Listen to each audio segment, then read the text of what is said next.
क्या आप जानते हैं कि जब हमारी माएं बूढ़ी हो जाती हैं, तो उनके जोड़ क्यों दर्द करते हैं? ये एक ऐसी तहकीक है जिसे जानकर यकीनन आपकी आंखों से भी आंसू जारी हो जाएंगे। जब औरत हामला होती है, बच्चे की नफ्स से एक नली माँ के जिस्म के साथ जुड़ जाती है, जिससे वो अपनी खुराक लेता है। अगर माँ खुराक ना भी लेती हो तो बच्चा माँ की हड्डियों और जोड़ों से अपनी खुराक लेता है,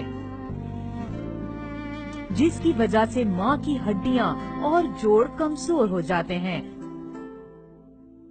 और जब वो माँ बूढ़ी हो जाती है तो ये हड्डियाँ और जोड़ उसको दर्द करते हैं।